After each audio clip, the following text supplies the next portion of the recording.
S series films की धमाकेदार प्रस्तुति। बाबा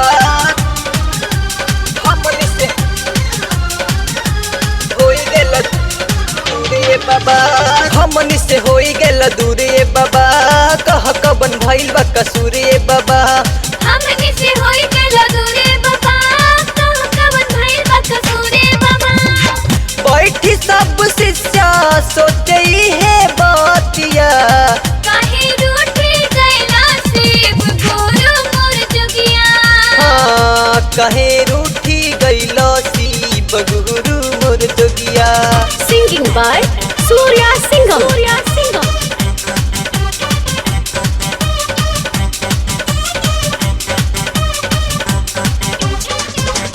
म्यूजिक बाय संजीव सुमन।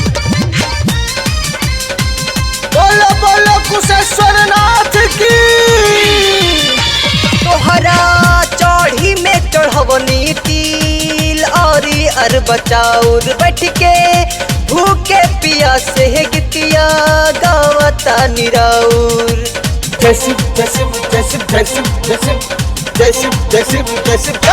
तोहरा चढ़ी में चढ़वनी तिल औरी अरबा चाउर, बैठ के भूखे पिया से गितिया गावता निराउर।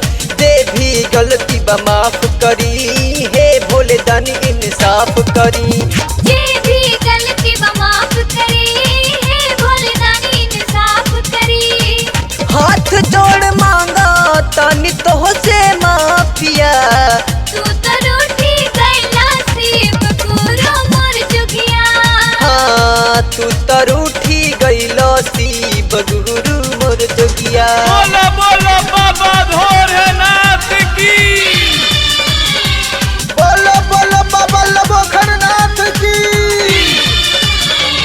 बेल पत्ता संगे लैनी हमहू भांग धतूरा, जे भी आस लेके बैठल बानी कर दीना पूरा।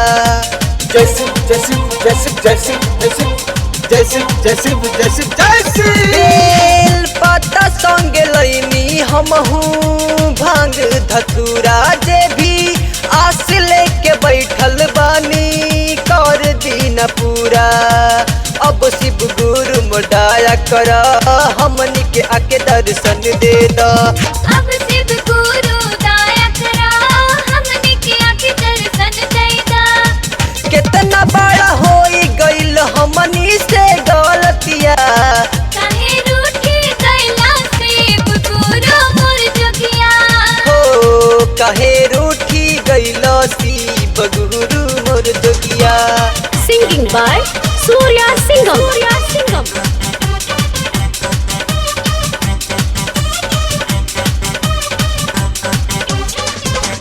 इस सीरीज फिल्म प्रोडक्शन हाउस की भक्तिमय प्रस्तुति। बोलो बोलो बाबा भोलेनाथ की। दया मांगता नित होते अपन, सिरा बाजुका के बसहा चढ़ी आई बाबा डम डम डमरू बजा के।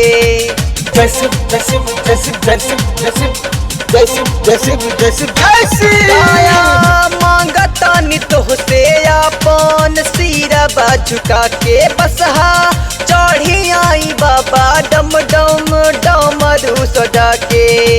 कब से जगा बतानी जागिए बाबा, सब कर दुखबा मिटाइए बाबा। कब से जगह बतानी जागिए बाबा, सब कर दुखवा मिटाइए बाबा।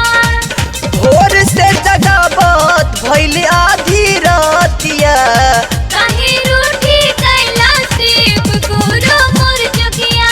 हाँ तू तो रूठी गइल शिव गुरु मोर जोगिया।